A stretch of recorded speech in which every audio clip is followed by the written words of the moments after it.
Okay, we are live. So today, for the session before last, for this Dialogue 2021, I have with me Dr. Jonathan Barnett. Welcome, Jonathan. Hi, thank you for having me. My absolute pleasure. So, Jonathan, I'd like to start by introducing you to our audience that may not know you, my friends from the UK, from Israel, and also the Australian friends. So you have, as everyone heard, an American accent. So what is it about? And you are living in Melbourne, which is where I met you. So can you please tell us your journey? Where were you born? Where did it all start? And what made you become a fire engineer? Oh, very good question. I'll start by the end saying that I'm an American Australian. I'm a proud Australian citizen.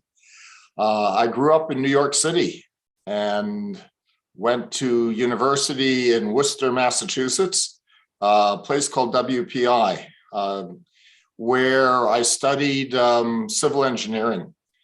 And then for my master's degree, I looked at seismic design, earthquake engineering. And I was fortunate enough to go to Managua, Nicaragua, where there had been a big earthquake. And I wanted to talk to people about earthquakes and how they experienced it and what did it do to them. And all they did was talk about the fires that happened afterwards. And that's what interested me in fire. All of a sudden, I realized that there was a subject called fire safety engineering. And I started to study that. I actually first worked as a consultant, a fresh kid out of school, and joined a consulting firm. I realized there had to be more, and I ended up back at my old university where I earned a PhD in the effect of fire on steel structures, part of a mechanical engineering degree. And then I stayed on and taught fire safety engineering. And there were two things that came out of that. The first is that in 1992, the Australian government, some would say, made a mistake. They invited me to Australia to teach computer modeling of fire because Australians did not have the knowledge on how to model fires, fires in buildings. I don't do bushfires. This is just fires in buildings. And from then on, I started to go back and forth between the US and Australia. I brought students to Australia, mostly Melbourne, to do social science projects relating a societal need with technology. After 38 trips, I got tired of the commute and just moved here. That's the fun bit. And that happened about 11 years ago. Midway between that adventure was 9/11. And that also had a big impact on me. As I said, I did my PhD on the effect of fire on steel structures. The Twin Towers, of course, were steel structures. And so when it came time to put a team together, the federal government worked with the American Society of Civil Engineers and put together a building performance assessment team. And I was the lead fire engineer on that team. And I had I don't know if it's a privilege or a horror of talking before Congress and testifying about the events on 9/11. And that was quite a journey as well. But now I run a company called Basic Expert. I'm a fire safety engineer in Australia. I volunteer in the Jewish community. I volunteer as a professional with Engineers Australia, and I keep fairly busy. Yeah. And your episode as the lead engineer in 2000 and in the horror of September 11, what were your findings, and did you have in your team, did you find something particular about any unknowns that you could not figure out prior to that experience that have served you since then? I know that, for instance, the fire in those towers were at 1,000 degrees, and the damage that this has caused, obviously, we all know. It's like those buildings have disappeared. I also understand there were more than 2 towers that disappeared that day. So tell us a little bit more about September 11, please. Well, no, I'll be happy to do that. It was quite an event. As you know, the aircraft, 2 aircraft went into the buildings. And what happened was, as they entered the buildings, they were torn apart by the building structures. So the exterior face of the building had columns, steel columns, spaced 1 meter spacing. And they simply sliced the aircraft into pieces. And then we had the resulting aluminum shrapnel and seats and luggage, et cetera, going through the building and hitting the structure in the inside of the towers. And the structure, which was a steel structure, was protected by a spray vermiculite, and that was knocked off. And the buildings burned, in one case an hour, the other case a little more than an hour, hour and a half. And the steel weakened and weakened as it got hotter and hotter, and then eventually collapsed. At what degree temperature does the steel collapse? Well, funnily enough, we were probably talking only about 450, 500 degrees Celsius, but the steel has to get that hot. So remember, it's not melting, it's just getting weaker. You asked about some of the other towers. The Tower 4 was interesting. That's the one where the Federal Reserve kept all the gold. It's the only one they wouldn't let us engineers into. I don't know why. Anyway, something about gold bullion running around. Tower 5 was particularly interesting because there was an internal collapse of the structure. We didn't expect it. It was a surprise to us. It was an unusual type of design. We've only had one similar design proposed in Australia. That was in Perth, but it was never built. Luckily, they learned from 9/11 that design would not work. Tower 7 was, again, another interesting one. Tower 7 is the building where people say that it was blown up.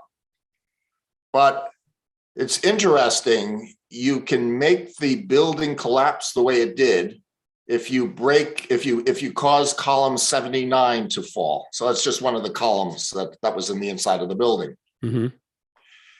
There was modeling done by the National Institute of Standards and Technology of the fire. And then there was modeling done by an engineering firm called Simpson, Gumberts and Hager that showed that fire was enough to cause that column to fail. But that column, it was a special design because of how the building was designed. And it says to us that fairly low temperatures can actually cause a steel structure to collapse, something we hadn't understood at the time. So that was a very, very important lesson for us. That was the big surprise, that Tower 7 collapsed the way it did. And there were lots of conspiracies around those times going around. Were you the recipient of some of the conspiracies? Well, I think the most interesting one, particularly for this audience, was Tower 6. Tower 6 was destroyed when Tower 1 collapsed. And a Tower 1 punched a hole in the middle of Tower 6. And to the untrained eye, it looked like a bomb had gone off in the middle of Tower 6. So one day I received a call from the American Free Press, exiled in Berlin. I don't really know who exiled them, but anyway. And they said, well, you know, we know that there was a conspiracy, that these towers were destroyed.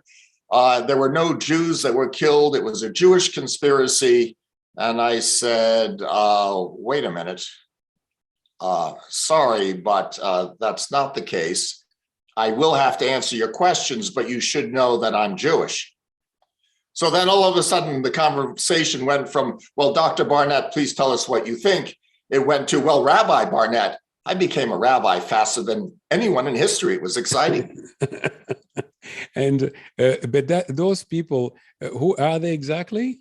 What did you mean? U.S. exiled citizen of America? What is that? They're just fringe groups around the world. There was an Australian in Rio that wrote me. He found my name on the internet, and he wrote me, and he said they were coming to get me because I did not support the people that thought there was a conspiracy. They had guns, and they would take care of me.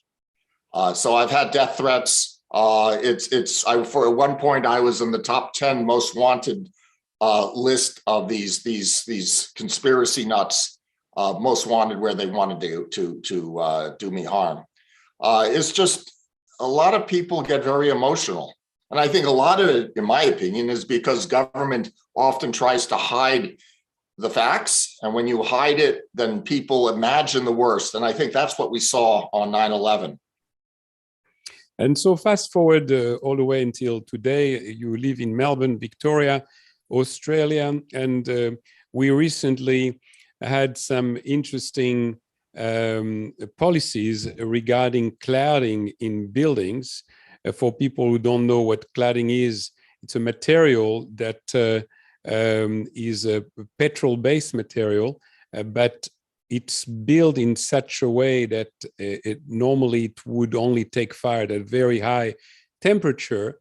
And it really depends how that material is manufactured, who manufactured it. There are various standards. And also it depends as to how it is being utilized by the builders and the developer. By the way, I'm wearing my hat as a property developer for this entire conversation. And what you said in particular about the steel towers, I never built a steel tower. And the lesson was from 2001, of course, because all the towers I've built are in concrete. But usually the function of building a steel tower versus concrete, it depends on price. It's cyclical. Sometimes steel price is cheaper than concrete, and sometimes concrete is cheaper than the steel. And usually it's the other way around. It goes more expensive rather than cheaper. So what happens is that the economies that you make by switching between those two materials can be quite enormous. But I simply always refuse to use just pure steel everywhere. Some parts of the towers sometimes can be steel, but not the structure, certainly not the structure. But anyway, coming back to the construction methodologies of the cladding, you've got the state of Victoria that has declared 800 buildings basically unsafe, and there is going to be, I don't know, hundreds of billions of dollars that are going to be spent to get rid of the cladding. And in particular, in one of my developments, we had this situation where the OC committee was basically following what they thought was the standard thinking that the government was basically imposing, and they did not realize that they had a range of options to handle the cladding solution in a different way.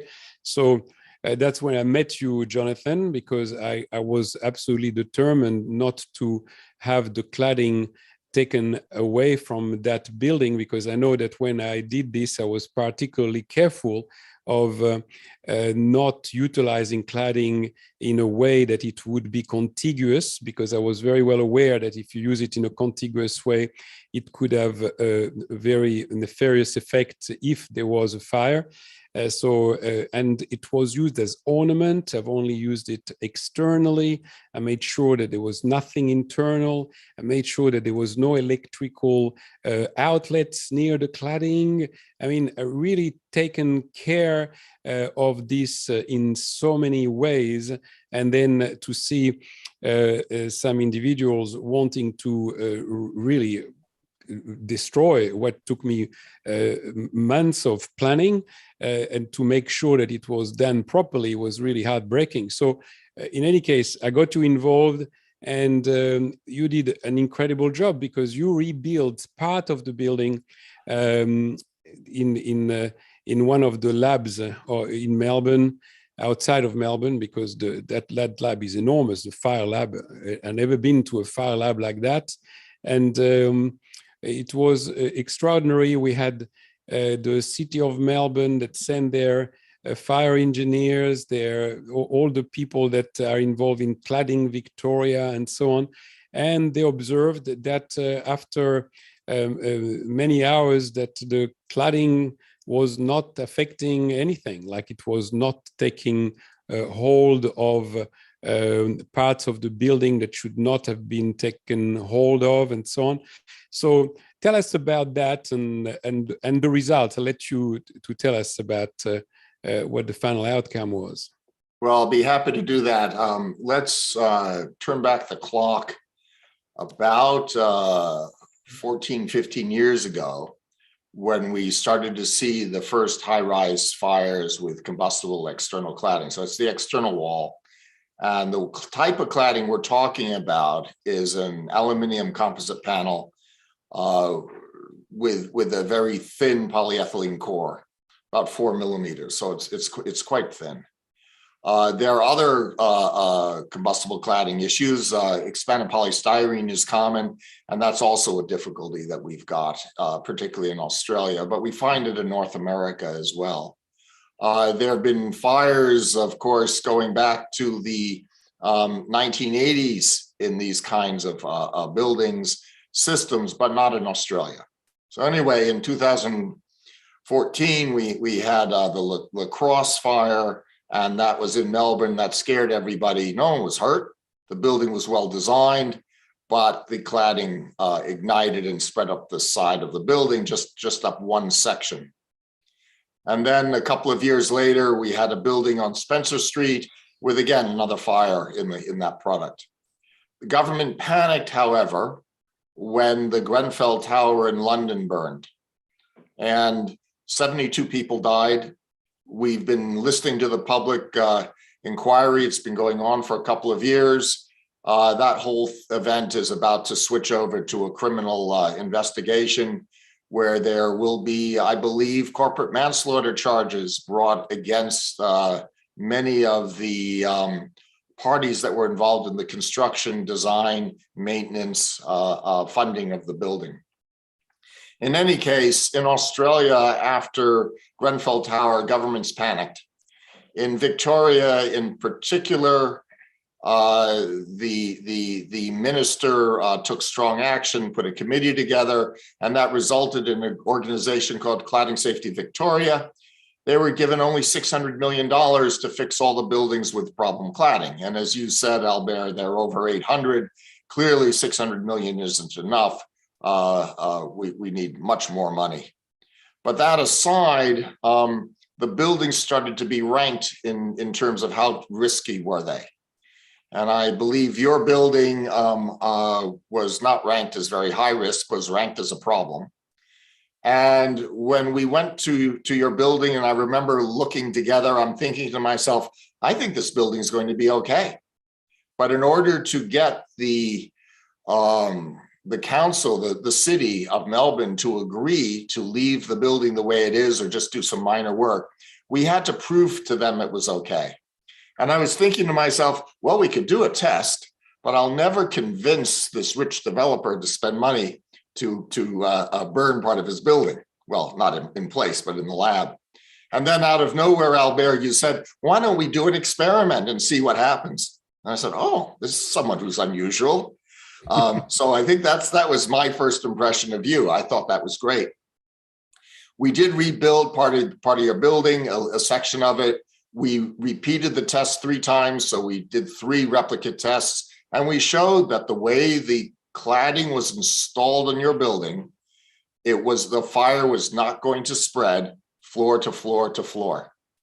The exciting thing, however, although is not your building, although it is, of course, to you, but to everyone else, the excitement is that Cladding Safety of Victoria is now looking at a couple of other buildings in the city, and they want to do the test. And they've come to me and said, can you save us a few million on these as well? And so we now actually have 4 or 5 buildings where I think we'll be doing large scale tests based on your pioneering, Albert. And that will save the government millions of dollars.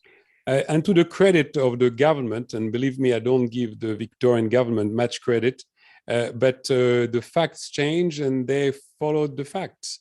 And it was good to see. I wish they did the same with COVID-19, but that's a different story. But the city of Melbourne certainly followed the facts immediately, and that was quite very good to see. But let's get on to our main subject, and the reason why we're here. It's to talk about the electric car and the unintended consequences. And there again, I'm wearing my hat, as I said, as a property developer, because the problem that I have is that in all the buildings we've built and the ones that we have on planning, we are using BCA standards, Australian BCA standards, which are not compatible with electric cars. And I say that knowing what I know about those batteries that can inflame out of nowhere and so on. I know, so I was very surprised to see the Australian government pushing now the electric car, and some governments around Australia announcing that this is the way that they are going to basically put policies to extinguish the petrols cars altogether. And to me, that does not make any sense at all, given that all of the buildings that are built in this country, none of them are safe for electric cars. So the recent recall of lots of cars, or actually all of their electric cars by GM and Hyundai, that gave me a signal that this problem is actually more real than I thought, because you do have batteries taking fire out of nowhere. And also I want to make clear to you, Jonathan, and to those who are listening to us, that I'm not against electric car per se. Actually, I think that if anything, it's a fabulous invention. And I think that if all the safety standards were adopted, and if we were provided with the time and the standards to handle electric cars, I actually think that that could work. But it took us about 100 years to get the petrol car fire right. And now we are told that on the push of a button and on a wishful thinking policy, that it's all going to happen. And this problem is not Australia's problem, it's the world's problem, because we see this going on in America and elsewhere. And as an example of what I mean, is that it takes about 500 gallons of water. I remind everyone that a gallon is 4.5 liters, to extinguish a fire of a petrol car. It takes 28,000 gallons to extinguish an electric car. If you take an average fire truck that has about 400 gallons of water, you've got trucks that take 1,000, but they usually take about 400. That's 70 trucks of fire trucks to come to extinguish one electric car. So tell us what you find, and tell us, by the way, you and I have approached separately the electric car industry, and unfortunately no one wanted to come to discuss this with us in the panel. But yet I can say, and I'm pretty sure you've got the same experience, that they were all very open to having as much safety as possible and to finding the way to have buildings to be safe and so on. It's completely in their interest. And so I think, I predict, Jonathan, that out of this conversation, you are going to get a lot of work. But to you, Jonathan, tell us what you know so far. You've done some investigations. What can you tell us? Okay, well, let's start with, first off, all cars burn, as we know. There are differences. The battery problem is the same problem that we had in the Samsung Galaxy phone, where they were catching fire and there were minor defects in those batteries. And it's the same kind of batteries. The batteries in an electric car, electric vehicle, are, well, they're a little bit bigger than a AA cell, but not much. So there's little batteries and they put lots of them together and create, a high voltage, and because they need a lot of power, and it's quite remarkable how they do that, and it's really done well. The problem is that if you have an accident and you damage the battery, then often that can result in a thermal runaway condition where the batteries self-heat, they heat up the neighboring batteries, and then you have this self-sustained combustion that occurs. When it happens outside on the road, it is a problem. You talked about the amount of water that was needed. There was a fire in California, and they put the fire out in half an hour, but then it started up again because the thermal runaway reaction kept. So they put it out again and again and again and again. It was a problem. They used so much water because the fire kept reigniting. Okay. It's pretty cool. In Germany, they've got one of the fire brigades has a truck with, basically it looks like a shipping container, and they have a little crane, and if there's a fire, they pick the car up, pop it into the shipping container, fill it with water, and drown the car, and that solves the problem. So that's how we're doing it outside. The other thing we know is that you want to put water where the batteries are, which tend to be under the car. So you want to spray a lot of water under the car, but you need to lift the car so you can do that, right? And if you're outdoors, you can do that. You can bring a forklift truck over and you can sort of tip it up and get at it. So now let's think about a building. A building like the one I live in, we have about 260 parking spaces. Now we know that in Australia, the projections are that by 2050, our entire vehicle fleet will be electric. Now it might be hydrogen electric, but it will be electric, which will include mostly battery electric vehicles. So by 2050, my building will have over 240 battery electric vehicles. What will happen if there's a fire? So what I thought I might do is share a video. It won't take long, a very short video of a fire in a electric vehicle. So if I can just yeah, you can share. I just share that screen. Worked out how to do that. There we go. And hopefully everybody can see this video now. No, not yet. Share. Here we go. Now you can. Is there any sound? No, I'm going to. There's sound, but it's just. Okay. It's not very useful. But in any case, I stopped it, I think. So the fire started under this car that was being charged, this little van on the right, the white one. And what's interesting, of course, is the fire is mostly below the car. The left-hand side tires have now become ignited, and most of the black smoke is from the tires, as well as the plastic in the vehicle itself, a little bit of the batteries. But the batteries are, as they're burning, they're under the car. So imagine if this is in a building, their sprinklers are at the roof level. Even if the sprinklers activate, they can't get at the seat of the fire, right? Because the car is protecting the batteries where the fire is. By the way, the truck that was next to it was moved. The man went into the truck and moved it out of the way. But This is outdoors, and you can see how smoky it is. You can see as the fires grow, they're fairly large. And this is the concern we have, because imagine if we're inside a building. Yeah. It's now spread to that third car. And that's also an electric car. And the problem is that now that that third one is burning, right, its batteries will go into a thermal runaway condition, and its batteries will make the fire much, much worse.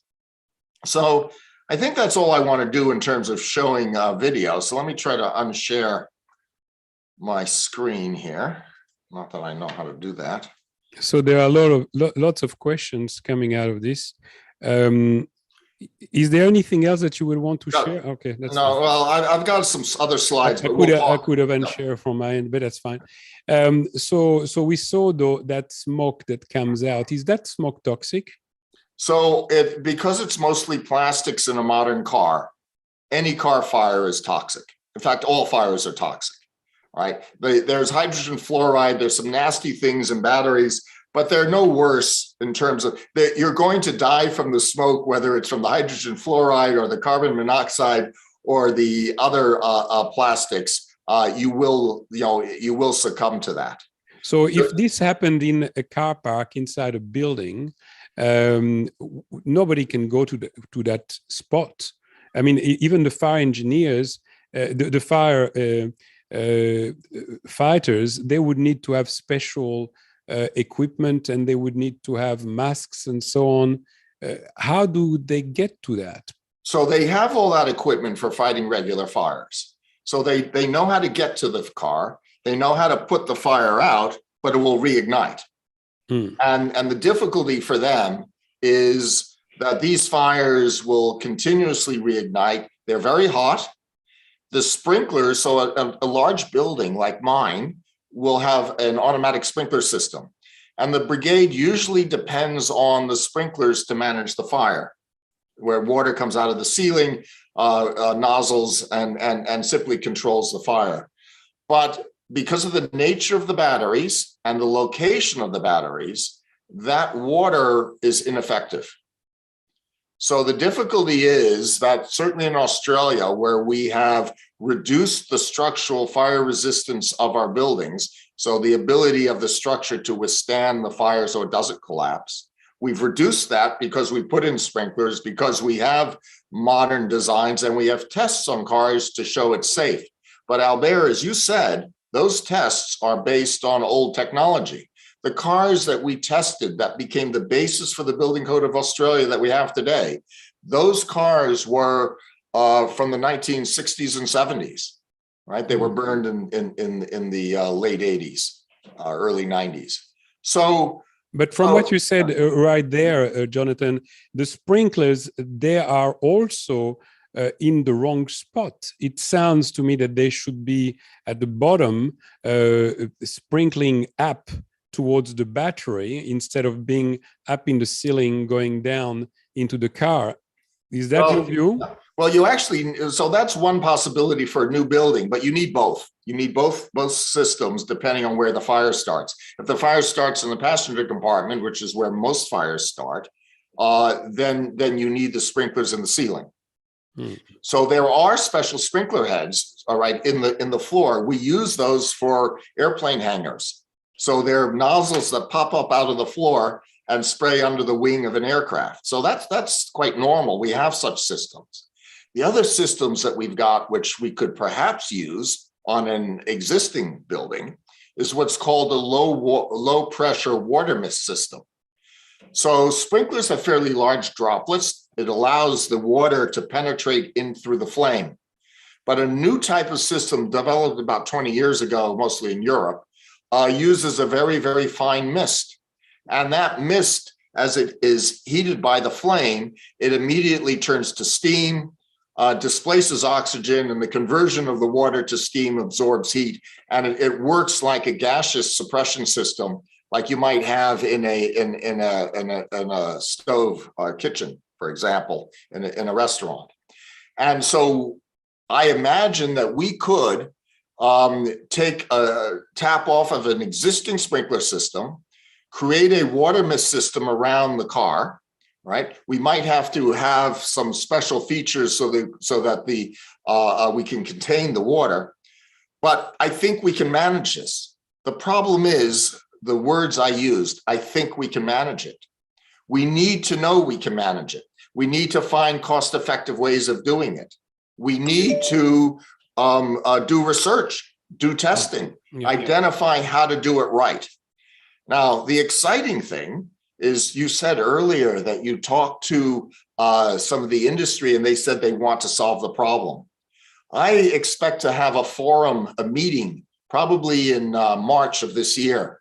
And I've got fire brigades. I have the Electric Vehicle Council of Australia supporting it. I have Tesla supporting it.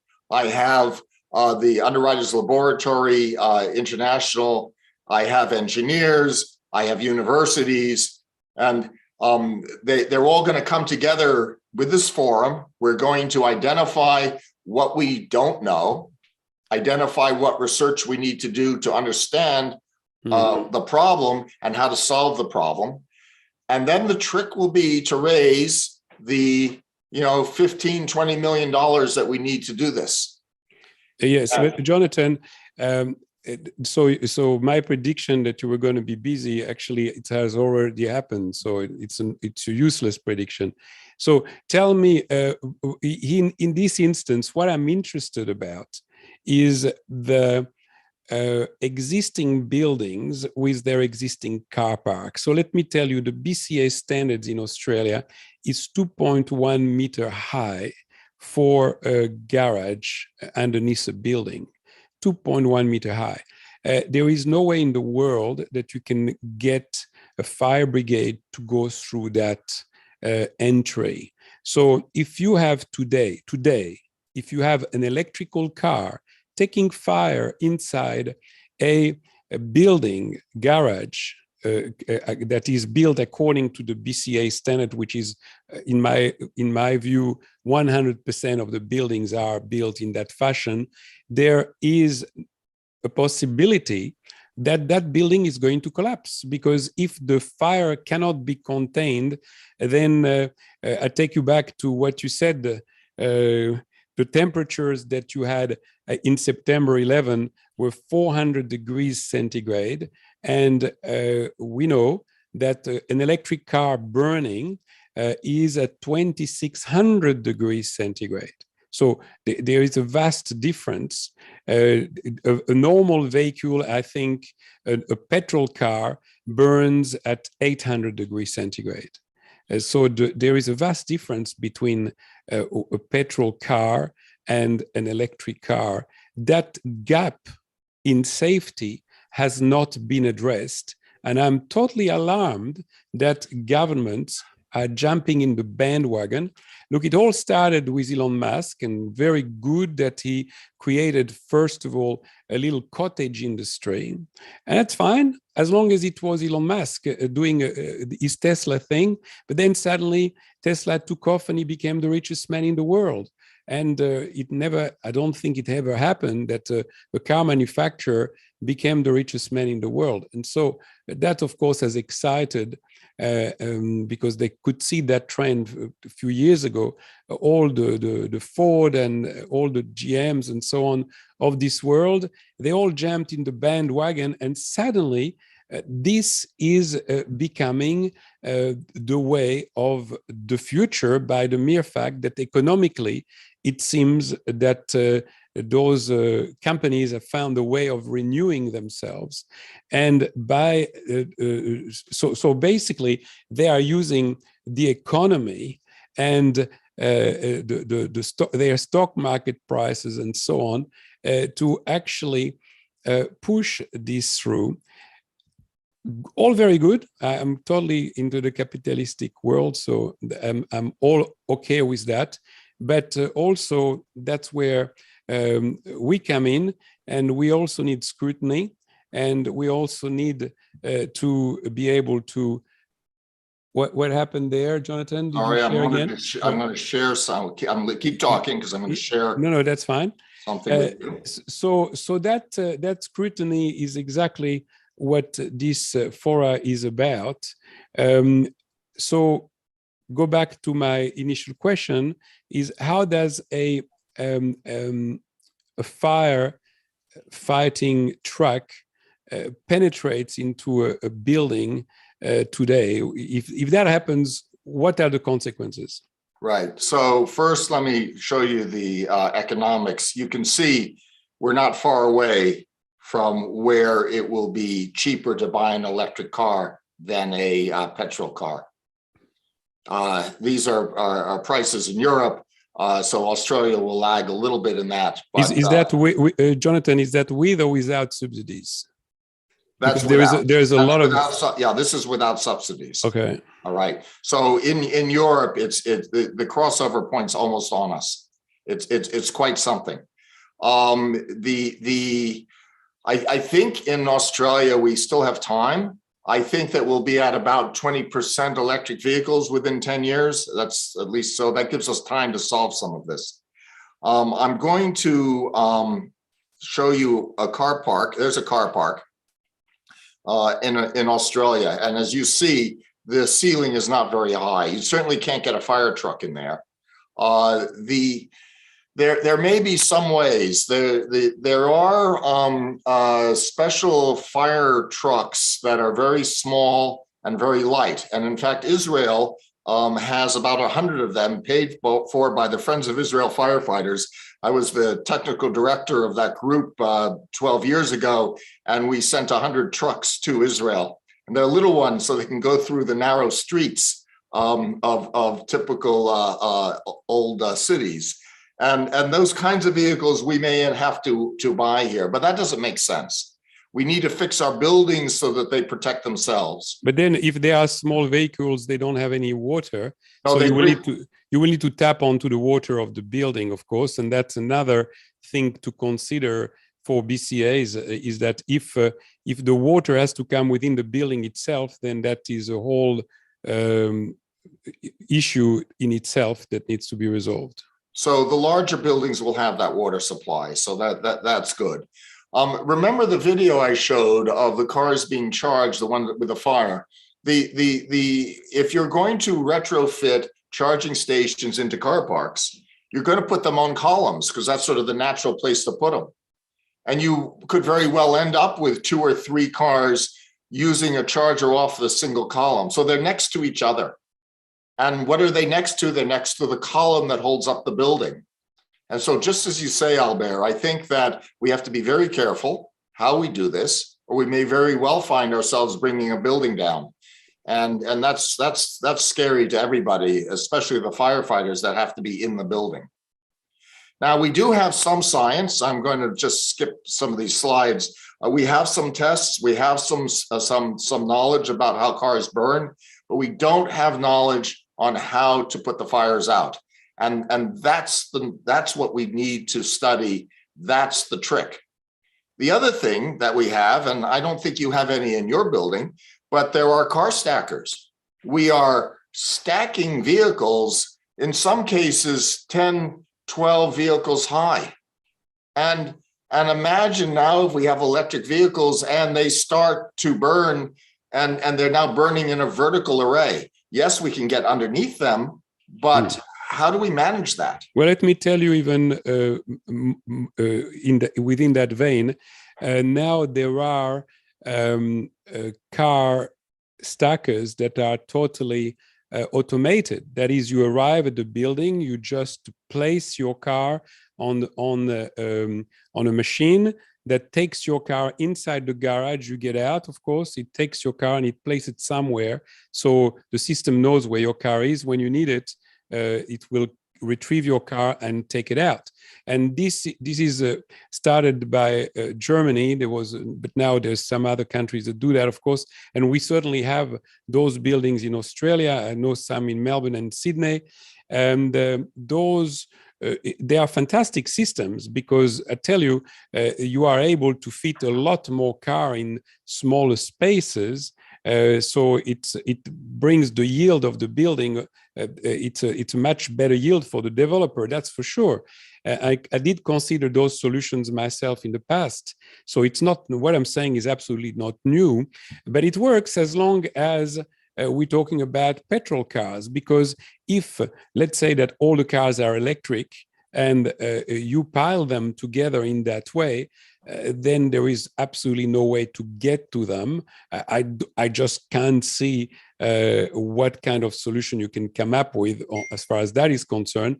But the worst thing is that you then have a concentration at the bottom of the building. And to me, it's a guarantee that the building comes down. It's a guarantee. So we have to have automatic suppression systems for that hazard. We have to build in fire suppression systems. We can do it. The problem is we don't know how, because we don't have enough data. We don't have enough experiments. We need that research money I was talking about so that we can actually figure out how to solve the problem. So right now you've got, in parallel to us not having this data and experiments, you've got an industry that's really pushing their product. You've got the government that's promoting it, and you've got people purchasing it. And so the OCs around Australia are permitting, on limited knowledge and based on absolute hype, they're permitting their tenants or their landlords to come to those buildings with their electric cars. That is a real issue. I know of some buildings in Melbourne, not very far from where I live, where they have installed power stations and so on. So it's kind of being encouraged. And when I look at those buildings, I know what can happen. So it's really a tribute in my building to the OC that have decided that we're not going to have electric cars in this building for the time being. We're not saying, you never say never, but until the solution is known to us to do. I mean, by the way, I take back what I said. We allow electric cars into the building, of course, but we don't allow a recharge of electric cars in the building. They have to go and do that elsewhere. So the danger is already in, but to a certain extent, it's limited. So I see this as a true issue. Then there is another concern, and that's the electricity grid. So we all would like to have electric cars because we feel better, we feel good not to poison the atmosphere with carbon dioxide, because we are told that carbon dioxide is a poison. And of course, I'm breathing out carbon dioxide. So every time I breathe out, I feel very bad. But let's say that for the electric car, that's the feeling of everyone is to reduce the carbon dioxide. Now, that's a function of the source of energy of the grid. So if the grid, for instance, is the majority of the grid is utilizing normal, regular sources of energy, such as coals and etc., then of course you are not really not polluting. You are polluting as much, if not more, than if you have a car based on petrol. That is something that has occurred to you, Jonathan, or not? Well, no, of course. So the solution is that you have to have alternative power sources. And the problem with alternative power sources, of course, is that on cloudy, rainy, windless days, you have a problem. So the solution there is batteries. So just this month, I don't know if you read in the paper, but the Victorian Big Battery opened up. And this is a huge battery complex that is going to be the way of the future. And the funny thing is that the batteries are identical to what's in your electric car. They're made in the same factory, and they're just grouped together in a different way. So you can't have, to avoid what you're talking about, and you're absolutely right, to avoid what you're talking about, for electric cars to be environmentally friendly, we have to have the whole system changed. The whole system has to be looked at. So, but how do you power those batteries? It's the same question, is it not? They're powered by the sun, solar and wind and hydro, and the energy is stored in those batteries. So that's how it works. And then the batteries discharge at night, for example, when or on cloudy days when you don't have the sun on your solar panels. But it's still all mixed up here, because you're right about the problem with the economics. We have the highest uptake of solar power in the world. Our roofs in Australia have more solar panels per person than any other country in the world. And the difficulty is, in the beginning, we used to you had a government incentive to install it, and then you could sell your power back to the grid. But now the grid is saying, well, wait a minute, we don't need all that power. You're generating, we don't know what to do with it. So we need more of these big batteries. So I think we're going to go through a 20-year period while we adjust from the old fuels to the modern way of generating electricity. And it's Don't know what's happening. Jonathan? I think there is an issue with Jonathan internet, not with ours. Are we still online? Yeah. Okay, so Jonathan will come back, I'm sure, in a second.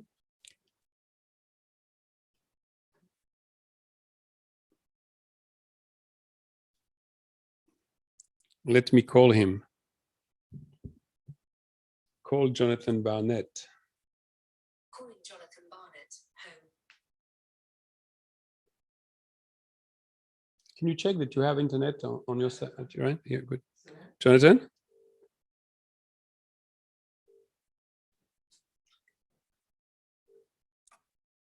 Yeah, it was definitely Jonathan. Okay, we'll recess in a second. Yeah, you dropped out, yeah? All right, no problem. Okay. Apologies, everyone. John, that's the joys of the technology. Albert, we have some questions when you're ready. Yes, I'm sure. Alan, what do you think so far? Is there anything that we have not covered? No, it's been really good. Absolutely fascinating. And I think anyone who lives in a city building upstairs, like you and I do, will be asking their body corporates to ban EVs until further notice. Yes. So Jonathan is still not back. If you are in the audience and you want to ask a question, please use the question, the Q&A on the Zoom to ask a question, and it will be relayed by Alan Howe in a second. Welcome back, Jonathan. I'm back. Sorry, I'll just point out it's computers that are going to run all this technology, and as we know, computers never fail. So where were we at? You were. So I was saying that it's going to be a challenge, that we have to have an integrated system. We have to be dedicated to changing the system if we're going to do things in an economical, sustainable way. And it's going to take a lot of money and a lot of energy and a lot of work and a lot of research. And I think the biggest thing that you've been alluding to all evening is that government is promoting electric vehicles, but they're not willing to spend the money so that we can do it safely. And that's the problem. We need the money so we can make sure that we do this properly. We don't want to have fires inside of buildings, not ones with electric vehicles. Yes, I think that there should be a commission established by the government, in fact, to be able to analyze all of this in a proper fashion and to scrutinize it and employ people like yourself to come up with the solutions. I mean, it's not going to be an overnight solution either. I mean, I've made a list of the things that I personally complain about the electric cars. I think for me, another complaint that I have is I'm a low vision person. I don't see much at all in the best of times. I don't drive, for instance, but when I cross the road, I rely on my ears more than on my eyes. And with electric cars, good luck with that. But by the same token, this can also happen to anyone, to yourself, Jonathan. You see properly. But if one day you cross the road while you're thinking about something else, and there is a car coming where the driver is watching his iPhone, it can be the perfect storm. And God forbid that happens. So I think the simple solution would be to also to ask electric cars to do some noise, to do an artificial noise. I mean, it's just not normal that you've got something coming at 80 miles an hour that makes absolutely no noise, no friction with air, nothing. And there is nothing to signal that it's coming your way. I find that very daunting. What do you think? Yeah, in fact, as you know, in the Rolls-Royce, the shift lever doesn't actually do anything, but they've made it feel like it was mechanical doing something because that's what you're used to. So the people that think about it can come up with solutions. You're right, and we should. I don't know what the right solution is, but it needs to be looked at. And I think that, again, this is an area where engineers can help and where engineers can get involved, and something we ought to be doing. It's not an Australian problem per se. Now, the fire problem, of course, is not Australian either per se, except that our construction and our building code has special features that mean that fires from electric vehicles are a special problem. They are different than other parts of the world. The fire is the same, but the buildings are different. And so we need solutions that will work for Australian conditions. And by the way, the rest of the world can learn from us. One of the beautiful things about Australia is we're such a small population, such a big country, that we make a very good fishbowl. Everyone can look and see what we're doing. We can do the experiments here without costing as much money as trying to do something in America, for example. So we need to address your concerns and my concerns, and I'm sure we can do it. It's just a matter of having the government being willing to spend the money. Yeah. We have the engineering know-how. We just need to use it. Yes, there is a vast community of low vision people in this country, and we cannot be ignored. Finally, before I open the floor to questions from our audience and through Alan Howe, and for sake of completion, this entire dialogue, we've been talking about China and the threat that it poses, unfortunately. And here, when it comes to batteries, all the metals come from China. That's lithium, cobalt, and there is nickel. And those are really not good for the environment. Wherever they're mining for those things, you don't want to know what the consequences are for the surrounding populations. And yet we're trying to replace carbon dioxide and stop Australia mining coals and encouraging China to mine for those three minerals. So that's just a comment that I'm making. I'm not asking you for an answer on that, Jonathan.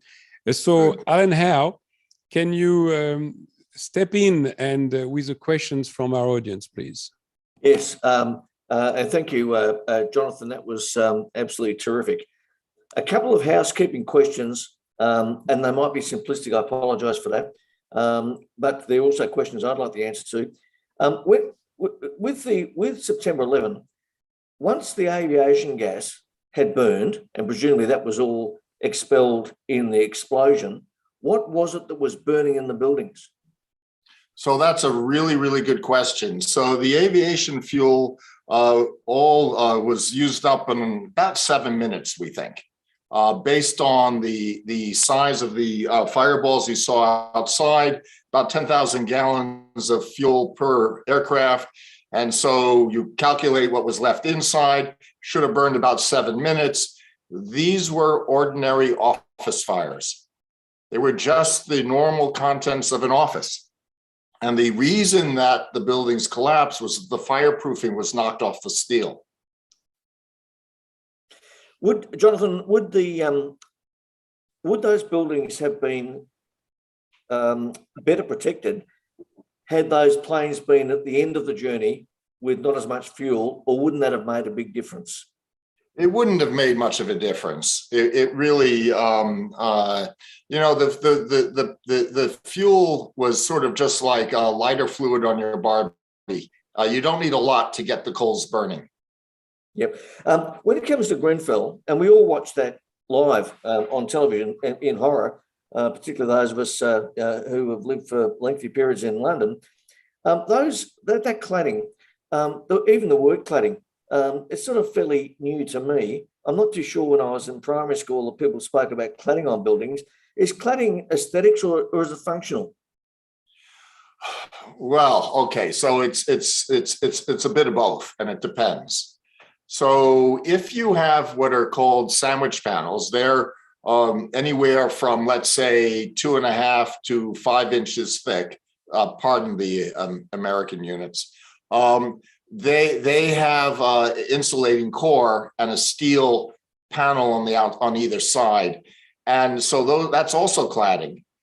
They provide a lot of energy efficiency, and they're also beautiful. They're aesthetically pleasing. The aluminium panels, which are the 4 millimeter thickness polyester core, they don't really insulate very well, but they provide a good wind resistance. So they're often called a rain shield, and they keep your building watertight and of course keep the wind out. And as you know, when you're outside in the cold, it's the wind that gets to you. And it's the same thing with the building. So they're both aesthetic. And in the case of Kensington, here you have the richest council in all of England, and they wanted to make their social housing look beautiful. Unfortunately, the way they did the construction, one, they used the aluminum composite panel. 2, they used a combustible insulation behind it. 3, they filled the gaps with a vinyl cladding and other details that just didn't make sense. And they knew. Well, anyway, there were a lot of problems with that. And unfortunately, I can't talk too much because I'm actually working for the police on that investigation. Is there any way that one of the troubles with the electric vehicles is the chassis is formed of these batteries? And obviously the water sprinkling down from above is not a big help. But I've seen some videos of where they've taken cars on, they've towed cars, and the cars being towed have caught fire again, and also towed cars put in tow yards have days later caught fire again. Is there a way of expressing the energy in the batteries other than driving it? So so there actually is a quick disconnect in all of these vehicles, and the brigades have diagrams and they know where to find them. But if the car is on fire, of course, you can't get at the quick disconnect. When you're dealing with electric vehicle fires out in the street, it's usually because of an accident. Not always, but usually. And so there, the quick disconnect may have been damaged, and so you have physical damage to the batteries. When we're talking about the fires in a building, such as during charging, it's usually a defect in the battery. The quick disconnect might work if the brigade can cool the car fire down enough to get at it. But the batteries will reignite because they have this thermal runaway going on. So you have to bring it out outside of the building, and you have to cool it, or you have to, they're looking at use of some kind of fire blanket like you might have for your stove at home. They're looking at, can we make a fire blanket that will contain this? They're looking at, can we put it into a container like the Germans have with water, or as I saw in America where someone thought of a nitrogen container that you put it into. So I think, again, the answer, Alan, is it's a problem, but we can solve it. We just haven't put our minds to it yet. Jonathan, what starts, the videos that I've seen, and they may be very selective, and there may be a very good point why there are lots of videos, because they're video points, but they all seem to be being charged when they catch fire. I think that's just where it was convenient to take the video. Yep. We have some data that shows, I've got the data somewhere on my computer, that shows the percentage. The ones that are being charged, so cars, so you have the power source at the wall, and the charger is actually usually in the car. And those chargers have brains, and they know if your battery is having a problem, they should stop charging. So it's when something goes wrong with that computer, then that's where you can have the thermal runaway. So you can have a problem with the charger, which is a computer, of course. You have a problem with the manufacturing of the battery. You could have physical damage. I mean, you could run over a piece of debris in the road, damage a cell under the car and not know it, park the car, and 4 hours later have a fire. By the way, I've seen that happen with a petrol car as well. So these are issues that can occur, and they're all different scenarios, and they all have to be looked at and assessed and managed. One of the things we didn't talk about was that with these chargers, you can get some harmonics that occur where if you have a lot of charges on the same feed, same electrical line, it can cause interference with other charges on that line, and that could result in a fire of the charger that can then overheat a battery and cause the battery problem.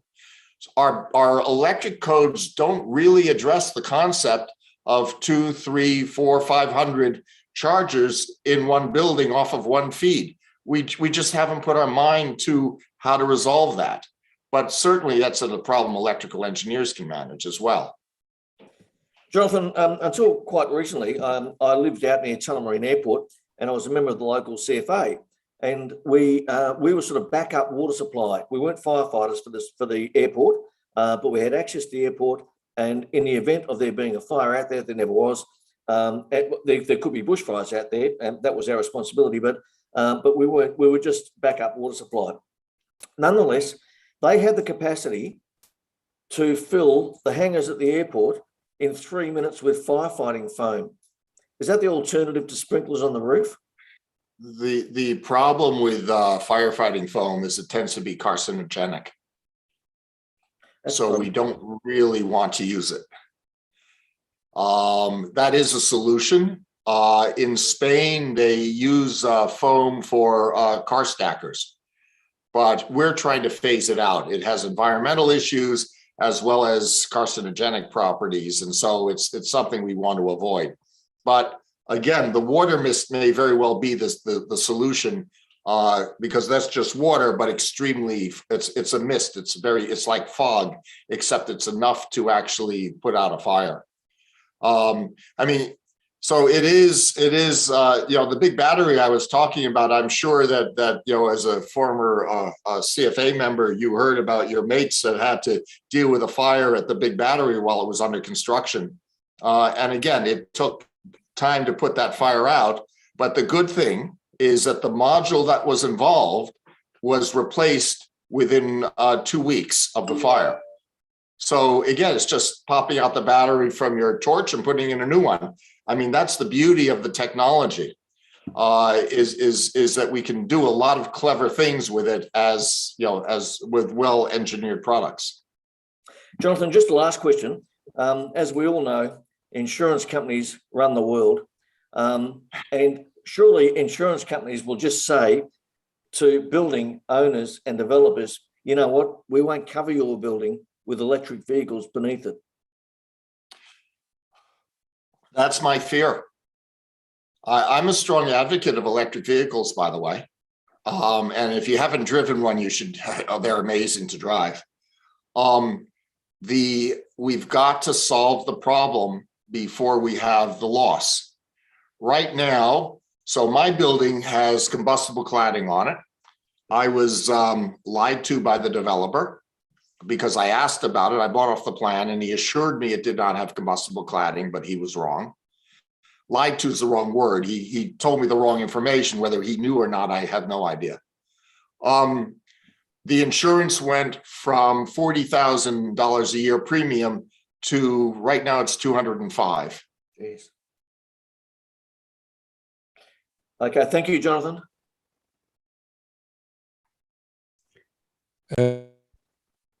Jonathan, I want to thank you. Is there anything before we close the session? Is there anything that we have not covered in your view? No, I think I hope I've left a positive message, which is that electric vehicles, one, I think are going to be here. So we need to do the right thing about it. And two, we need to spend the money to do it properly, do it safely. And that's for anything with fire. It's like your building, Albert, we spent a little bit of money and we saved a lot of money. And that's true. There's one question that does come to mind, however, before I let you go. That one is for the road. They talk about hydrogen cars, and a lot of people are saying that actually could replace the electric car. What's your view on this? I know about flames with hydrogens are very difficult to control. What's your view on that? So they tend to be, hydrogen electric as compared to battery electrics, I would refer to them.